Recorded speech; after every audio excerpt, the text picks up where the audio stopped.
Hello' viewers, আপোনালোকে ভালে আছেনে? আজি বহুত দিনৰ মূৰত আপোনালোকৰ ওচৰলৈ আকৌ আহিছোঁ। আজি মই হেয়াৰ কাট দেখাব ওলাইছোঁ। মোৰ ক্লায়েণ্টে বিচাৰিছিলে পিছফালে ষ্ট্ৰেইট হওক আৰু আগফালে ফ্ৰণ্ট লেয়াৰ দিবলৈ কৈছে আৰু মই তেওঁৰ মতে কাটিব গৈ আছোঁ। প্ৰথমত লেংথটো সুধি লৈছোঁ। সদায় আপোনালোকে ক্লায়েণ্টৰ ইচ্ছা মতেহে লেংথটো চুটি কৰিব আৰু যদি তেওঁলোকে কোৱাতকৈ বেছি চুটি কৰি দিয়ে তেতিয়া তেওঁলোকে বেয়া পায়। সেইকাৰণে সদায় ক্লায়েণ্টক সুধিব কিমান বিচাৰে আৰু আপোনালোকে এডভাইচ দিব পাৰে। তথাপিতো ক্লায়েণ্টৰ চইচটো ফাৰ্ষ্ট প্ৰিফাৰেঞ্চ দিব। এয়া মই ষ্ট্ৰেইট কাটি গৈ আছোঁ। নিউ বিগিনাৰ ষ্টুডেণ্টবিলাকক মই কৈ আছোঁ, আপোনালোকে হেয়াৰ কাট কৰিব ল'লে প্ৰথমত হেয়াৰটো ধুই ল'ব ধুনীয়াকৈ। ইয়াতে সেইদিনাখন ঠাণ্ডা আছিলে আৰু মোৰ ক্লায়েণ্টে মূৰ ধুব মানা নাই, তেওঁ ধুই আহিছিলে বোলে। সেইকাৰণে মই স্প্ৰে' কৰি পেলাই মূৰটো ভালকৈ তিয়াই দিছোঁ। আপোনালোকেও মূৰটো ভালকৈ প্ৰথমত তিয়াই ল'ব। তাৰপিছত চেণ্টাৰ পাৰ্টিং কৰি পেলাই তাৰপিছত 4 ছেকশ্যনত ডিভাইড কৰি ল'ব। চাওকচোন মই কেনেকুৱা কাটি আছোঁ। এতিয়া মই চেণ্টাৰ পাৰ্ট ওলাই পেলাই দুফালে দুটা ছেকশ্যন ওলাই লৈছোঁ ফ্ৰণ্ট এৰিয়াত। তাৰপিছত ক্ৰাউন এৰিয়াত এটা ছেকশ্যন ওলালোঁ আৰু নেপ এৰিয়াত এটা ছেকশ্যন থৈ দিলোঁ। এতিয়া ফাৰ্ষ্টত মই নেপ এৰিয়াটো ষ্ট্ৰেইট কাটি ল'ম আৰু তাৰ গাইডলাইন লৈ পেলাই মই ক্ৰাউন এৰিয়াৰ চুলিটো আকৌ কাটিম। মই মোৰ ষ্টুডেণ্টক সদায় চব কাম বহুত ইজি প্ৰচেছত মই শিকাবলৈ চেষ্টা কৰোঁ। বেছি হেয়াৰ কাটবোৰ ক্ৰিটিকেল ধৰণে নিশিকাওঁ। কিছুমানে বহুত ক্ৰিটিকেলকৈ শিকায়, তেতিয়া ষ্টুডেণ্টে খুব ভয় খায় চুলি কাটিবলৈ। হেয়াৰ কাট কৰোঁতে আমাৰ এটা আইডিয়া থাকিব লাগে, কোনটো ফেচত কি ভাল লাগিব। আমি ক্লায়েণ্টক ছাজেষ্ট কৰিব লাগে যে আপোনাৰ এইটো ফেচত এইটো ভাল লাগিব। যদি ক্লায়েণ্টে কনভিন্স হৈ যায় তেতিয়া ভাল কথা। যেনিবা মুখখন বহল, তাত ফেচ ফ্ৰেমিং কেনেকুৱা দিব লাগে, আমি কেনেকৈ লেয়াৰ্ছ কাটি পেলাই ফেচ ফ্ৰেমিংটো আমি কেনেকুৱা দিওঁ, সেইবোৰ মই ষ্টুডেণ্টক শিকাওঁ। এয়া মই ওপৰৰ ক্ৰাউন এৰিয়াৰ চুলিটো দি দিলোঁ, তলৰ গাইডলাইন লৈ পেলাই মই এইটো সমান কৰি গৈ আছোঁ। পুনৰ এবাৰ কৈ দিছোঁ, ডিব্ৰুগড়ৰ নাইবা ওচৰ পাজৰৰ কোনোবা ছোৱালী যদি বিউটিচিয়ান কোৰ্চ শিকিব বিচাৰে তেতিয়াহ'লে মোক কণ্টেক্ট কৰিব। মোৰ ইনষ্টাগ্ৰামতো মোৰ আইডি আছে ৰীতা শৰ্মা বুলি। আপোনালোকে তাত মোক DM কৰিব, মই মোৰ এড্ৰেছটো মই দি দিম ধুনীয়াকৈ। সকলো ছোৱালী আত্মনিৰ্ভৰ হোৱা বহুত দৰকাৰ। নিজৰ ভৰিত নিজে থিয় হ'বলৈ শিকিব লাগে। এয়া চাওক, মই এতিয়া ফ্ৰণ্টত দুফালে পৰা গাইডলাইন লৈ পেলাই সমানকৈ কাটি দিছোঁ। এইটো মোৰ গাইডলাইন হ'ব আৰু এই গাইডলাইনৰ পৰা মই লেয়াৰটো দি দিম।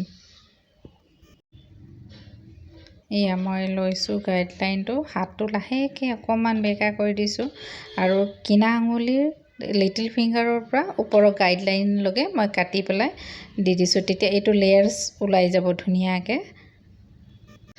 মই কৈ আছিলোঁ, তাৰমানে আজিকালি মেকআপ আৰ্টিষ্ট, বিউটিচিয়ান এইবিলাকৰ ফিউচাৰ বহুত ব্ৰাইট বুলি ভাবোঁ মই। আমাৰ দিনত সিমান নাছিলে, কিন্তু এতিয়া লাহে লাহে বিউটিচিয়ান আৰু মেকআপ আৰ্টিষ্ট শিকিবলৈ বহুতে মন কৰে, যিহেতু ফেশ্বনৰ আজিকালি যুগ। সেইকাৰণে মই বিচাৰোঁ বহুত ছোৱালীবোৰ আগুৱাই আহক, পাৰ্লাৰ শিকক, মেকআপ আৰ্টিষ্ট শিকক। আৰু মোৰ ইয়াত বহুত ছোৱালী মই এতিয়ালৈকে শিকালোঁ আৰু ভৱিষ্যতেও শিকাই থাকিম।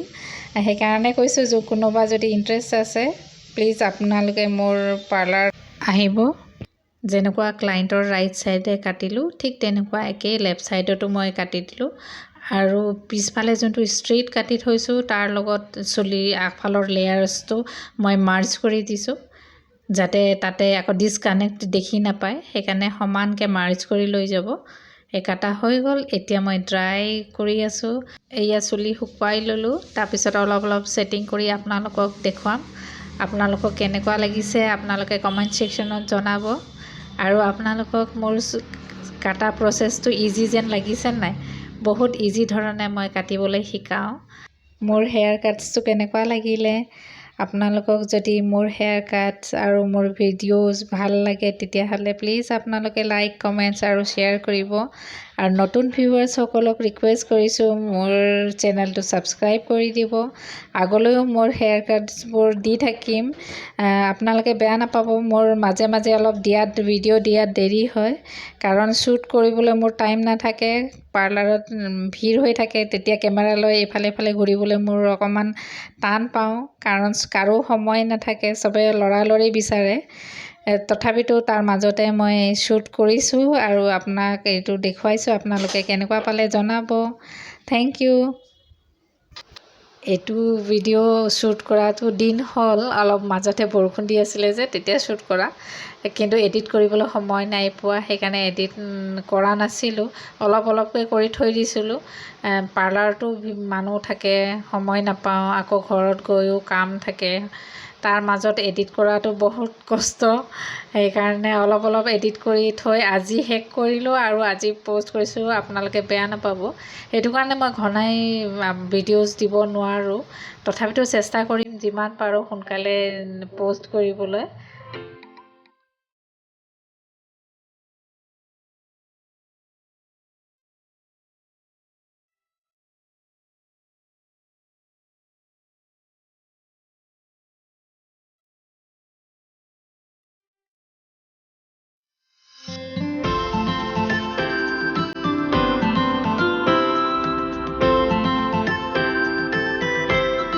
এয়া হেয়াৰ কাটছৰ ফিনিচিং হৈ গ'ল।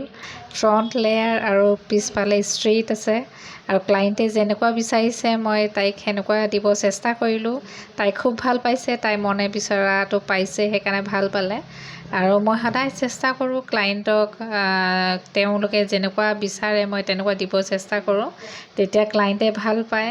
এয়া চাওক, ছাইডত কেনেকুৱা লেয়াৰ্ছটো ধুনীয়াকৈ পৰি আছে। মই আপোনাক দেখাই গৈ আছোঁ। এনেকুৱা লেয়াৰ্ছটো সমানকৈ ধুনীয়াকৈ পৰি যাব লাগে।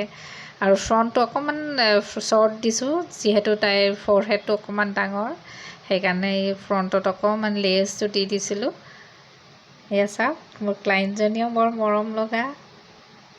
আপোনালোকে মোক ইমান সময় দিলে, সেইটো কাৰণে বহুত ধন্যবাদ। আশা কৰোঁ আপোনালোকে মোক এনেদৰে মৰম দি থাকিব, আৰু মই চেষ্টা কৰিম আগতো আপোনালোকক নতুন হেয়াৰ কাটছ আৰু যিকোনো কাম চব দেখাবলৈ মই চেষ্টা কৰিম। থেংক ইউ ফৰ ৱাচিং। আৰু আপোনালোকক বহাগ বিহুৰ শুভেচ্ছা জনালোঁ। চবে ভালে থাকক।